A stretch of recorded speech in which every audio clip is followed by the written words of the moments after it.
ایک مرتبہ جرمنی جانا ہوا، شہر کا نام میں ارادتاً نہیں بتاؤں گا، تو وہاں ایک مرتبہ اس عاجز نے کچھ اللہ کی مدد، اللہ کی نصرت کے متعلق بیان کیا۔ بعد میں کھانے کا وقت آ گیا تو کھانے پہ ایک پاکستانی انجینئر صاحب ملے جو وہاں کافی عرصہ سے سیٹلڈ تھے۔ مجھے کہنے لگے جی میں آپ سے ایک بات عرض کروں۔ میں نے کہا کیا؟ کہنے لگے اللہ تعالیٰ مولویوں کی بڑی فیور کرتے ہیں۔ میں نے کہا بات تو سچ ہے۔ اب چونکہ کھانا کھا رہے تھے پھر وہ کھانا کھانے لگ گئے۔ پھر کچھ دیر کے بعد کہنے لگے جی اللہ تعالیٰ مولویوں کی بڑی فیور کرتے ہیں۔ اب میں نے دیکھوں ظاہر میں کہ وہ تو بے شک نہ داڑھی تھی نہ کچھ تھا، ایک عام جیسے انجینئر کی زندگی ہوتی ہے، ایک خوبصورت نوجوان تھا عام زندگی گزارنے والا۔ جب کھانا ختم ہونے لگا نا تو پھر ذرا میرے وہ قریب ہو کے بیٹھ گیا، پھر کہتا ہے جی اللہ تعالیٰ مولویوں کی بڑی فیور کرتا۔ اب مجھے سمجھ لگی کہ یہ کچھ کہنا چاہتا ہے لیکن ذرا اس کو وقت چاہیے، علیحدگی چاہیے۔ تو وہ ہم لوگ الگ کرسیوں پہ جا کے بیٹھ گئے۔ میں نے ان سے پوچھا آپ کیا کہنا چاہتے ہیں جو بےتاب ہیں اتنی دیر سے؟ کہتے ہیں جی اپنا واقعہ سنائیں۔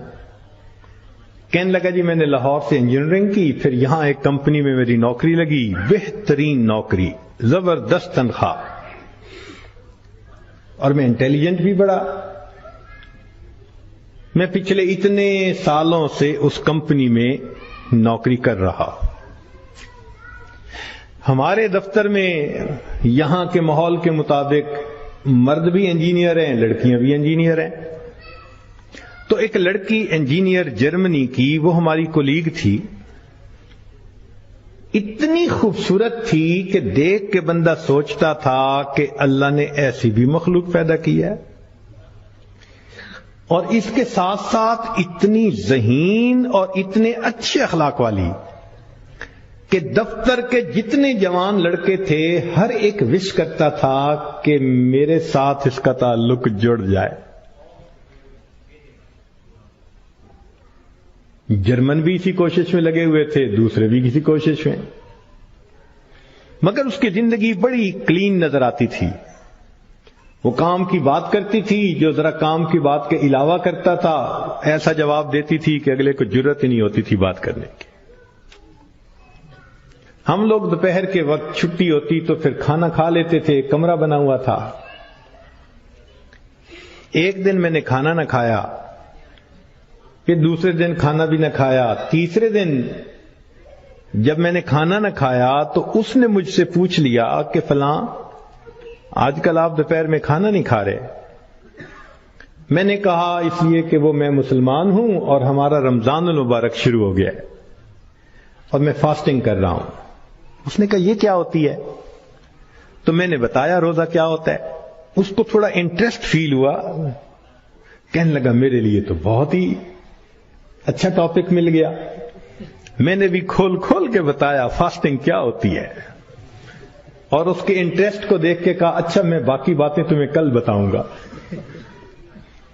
اگلے دن پھر میں نے اس سے کوئی بات کی، ہماری بات رمضان شریف پہ چلنی شروع ہو گئی، اور وہ بھی اس کھانے کے وقت میں کچھ دیر بیٹھ کے مجھ سے اسلام کے بارے میں کوئی بات سن لیتی۔ میری کوشش یہ تھی کہ رمضان شریف کے دوران میری بات چیت اتنی شروع ہو جائے کہ کمفرٹیبلی ہم ایک دوسرے سے کمیونیکیٹ کرنے لگ جائیں۔ جرمن لڑکے مجھے دیکھتے تو وہ مجھ سے بڑے خفا ہوتے، یہ اس کے ساتھ بیٹھ کے کیوں 10 منٹ باتیں کرتا ہے، بھائی جب سے ہم سے 1 منٹ بھی بات نہیں کرتی۔ خیر رمضان شریف ہونے تک مجھے اتنا اندازہ ہو گیا کہ اس کے ذہن میں اسلام کے بارے میں مزید جاننے کا بھی شوق موجود ہے۔ تو میں نے کچھ انگریزی کی کتابیں بھی اس کو منگا کے دیں کہ پڑھو، اور میں تو چاہتا تھا اللہ کرے یہ مسلمان بنے، پھر تو ہمارا ہی نمبر لگے گا، کیونکہ باقی تو سارے یہاں کافر ہیں۔ بڑی میری کوشش تھی اور میں بڑے خلوص سے کوشش کر رہا تھا یہ مسلمان بن جائے کہ اللہ کی شان۔ کہ جو باتیں میں بتا سکتا تھا میں نے بتائیں، اور کچھ باتیں اس کو میں نے کہا کہ بھئی تمہارے قریب اگر کوئی مسجد ہے، وہاں عالم ہے، تو ان سے کوسچن پوچھ لو۔ 6 مہینے اس لڑکی نے اسلام کو سٹڈی کیا، اور ایک دن آ کے وہ مجھے کہنے لگی کہ کل میں نے کلمہ پڑھ لیا ہے، اور میں نے دیکھا کہ اس نے اپنا سر بھی ڈھکا ہوا تھا۔ تو یہ اس بات کی دلیل تھی کہ یہ مسلمان بن چکی۔ میری تو خوشی کے انتہا نہیں تھی۔ میں نے عشاء کے بعد 10 رکعت شکرانے کے نفل پڑھے کہ یہ مسلمان بن گئی۔ میں کلیگ بھی ہوں، مسلمان بھی ہوں، اس کے پاس تو کوئی دوسری آپشن ہی نہیں ہے، تو اب میرا کام آسان ہو گیا۔ اب وہ جب موقع ہوتا نماز بھی پڑھتی، مگر زندگی چلتی رہی۔ سال میں ہمیں چھٹیاں ملتی تھیں جو اکثر وہاں کے مقامی لوگ یورپ میں ادھر ادھر بیچز پہ گزارا کرتے تھے۔ بات چلی کہ بھئی اس دفعہ چھٹیوں کا پروگرام کیا ہے؟ اس نے کہا کہ میرا ارادہ ہے کہ میں اس دفعہ ٹرکی جاؤں گی، سنیں وہاں بہت مسجدیں ہیں اور بہت علماء ہیں، میوزیمز ہیں، تو مجھے ذرا اسلام کو اور زیادہ سٹڈی کرنے کا موقع مل جائے گا۔ میں نے سوچا ترکی جائے گی تو میرا کیا فائدہ؟ اب میں نے اس کو آئیڈیا دیا، فوڈ فار تھاٹ۔ میں نے کہا تمہیں کیا پتا، اصل تو دین پاکستان میں ہے۔ اتنی مسجدیں ہیں، اتنے یہ علماء ہیں، اتنے فلاں ہیں۔ اب میں نے ایسی سہانی سٹوری اس کو سنائی کہ اس کو لگا کہ اگر مجھے دین سمجھنا ہے تو شاید وہاں انفارمیشن زیادہ مل سکیں گی۔ اور ادھر میں نے اپنی امی کو فون بھی کر دیا، امی میں کوشش کر رہا ہوں کہ یہاں سے ایک لڑکی آ جائے پاکستان، بس اس کو پھر آپ شادی کے لیے تیار کرنا، یہ آپ کا کام ہوگا۔ امی نے کہا بیٹا بات ہی کوئی نہیں۔ میری بہن ایک ایم اے انگلش تھی، ایک ایم اے اکنامکس تھی، بہنوں نے بھی کہا تم ایک دفعہ لے آؤ اس کو، ہم اس کو تیار کر لیں گی، مسئلہ ہی کوئی نہیں۔ اب میری کوشش کہ کسی طرح یہ سفر کرے۔ 2-3 دن وہ سوچتی رہی، پھر اس نے کہا کہ اچھا ٹھیک، میں نے ارادہ کیا ہے کہ ان چھٹیوں میں پاکستان جاؤں گی، مگر میں اپنی ارینجمنٹ خود کروں گی، تم فلائٹ نمبر بس بتا دو کب جا رہے ہو۔ تو میں نے کہا ٹھیک۔ اب جس دن میں نے فلائٹ پہ آنا تھا، اور اس نے بھی 2 لفظ کہے تھے کہ ہاں میں بکنگ کروا لوں گی، کہنے لگا کہ میں تو 1 گھنٹے یعنی 3 گھنٹے پہلے پہنچنے کی بجائے 4-5 گھنٹے پہلے پہنچا ہوا تھا۔ جلدی سے چیک ان کروا کے اب میں تلاش کر رہا تھا کہ کب آئے۔ خیر اس کو آنے میں کچھ دیر ہو گئی، مگر میں نے دیکھا کہ وہ آ گئی تو میں بڑا مطمئن ہو گیا، اب یہ پاکستان آ رہی ہے۔ خیر جب پاکستان اترے تو میرے گھر والے رشتہ دار سب مجھے ریسیو کرنے آئے ہوئے تھے، تو گھر کی عورتیں اس کو بھی ملی۔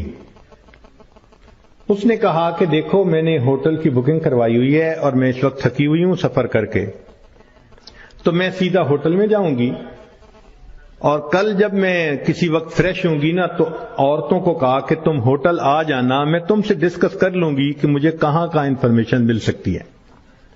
میری بہنیں اس کو دیکھ کے تو حیران ہو گئیں، اور انہوں نے شادی کی ڈیٹ اور پلاننگ وہ بھی شروع کر دی۔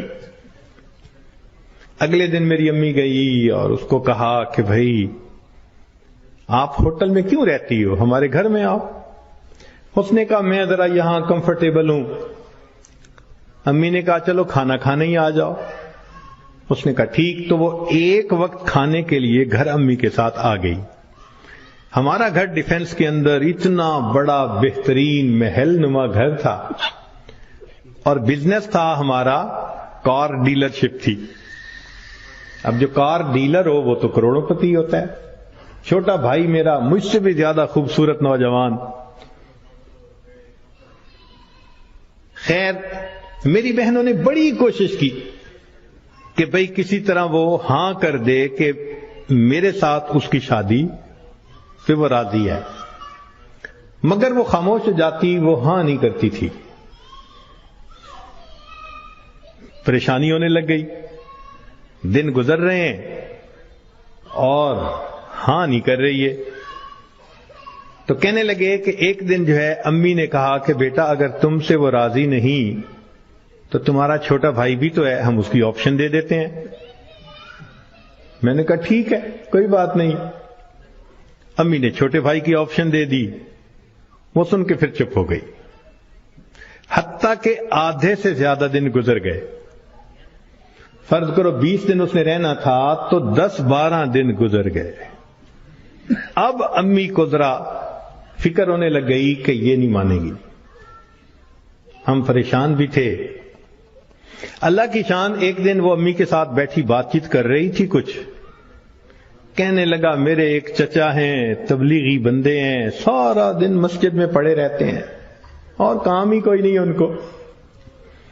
ان کا ایک بیٹا ہے اور اس بیٹے کو انہوں نے جامعہ اشرفیہ سے مولوی بنا دیا.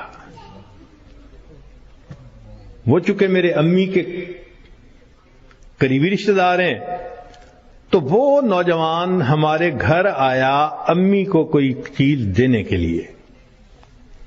تو اس لڑکی کی ذرا دور سے نظر پڑ گئی کہ ایک بندہ ہے, داڑھی والا بھی ہے, ٹوپی بھی ہے اور وضاقتہ بھی دینی ہے. اس نے میری امی سے پوچھ لیا یہ کون ہے؟ اس نے کہا یہ میرے دیور کا بیٹا ہے, عالم ہے.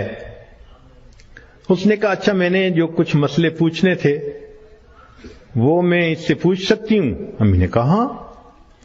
کہنے لگا امی نے وہ مولوی صاحب کو بلا لیا اور وہ مولوی صاحب آ کے یوں نگاہیں نیچی کر کے کھڑے ہو گئے. یہ اس نے ایک دو باتیں پوچھی, اس نے آگے سے جواب دیا اور جیسے روٹھا ہوا بندہ ہوتا ہے وہ مولوی صاحب چلے گئے. اس نے جاتے ہوئے اسے پوچھ لیا کہ بھئی اگر کوئی اور بات پوچھنی ہو تو آپ کا ٹیلی فون نمبر. اس نے ٹیلی فون نمبر دے دیا. 1-2 دن ٹیلی فون پہ یہ اس سے بات کرتی رہی. کہنے لگے کہ چوتھے دن ہمیں پتا چلا کہ لڑکی نے اس سے خود بات کی, کیا تم مجھ سے نکاح کرنا چاہتے ہو؟ کہنے لگے مولوی صاحب نے جواب دیا میں ابو سے پوچھوں گا. ابو سے پوچھوں گا. اس نے ابو سے پوچھا. ابو نے کہا کہ بیٹا ساری دنیا ان مسلمانوں کے لیے اس کا ملک ہے, اگر تمہارا رزق اللہ نے وہاں لکھا ہے تم دین کی نیت سے جاؤ, اللہ کے دین کا کام کرو وہاں. کہنے لگا لڑکے نے ہاں کر دی.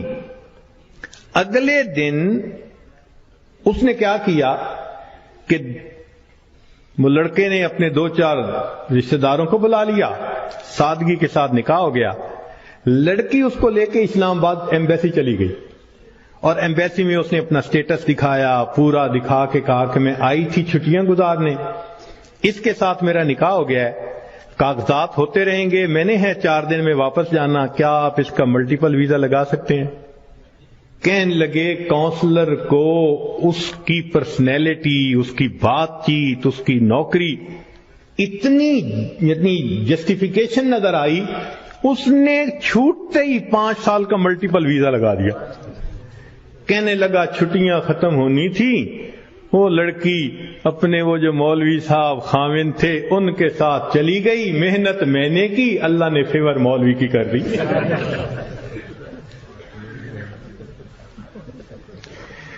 وَهُوَ يَتَوَلَّى الصَّالِحِينَ, وہ اللہ نیکوکاروں کا سرپرست ہے.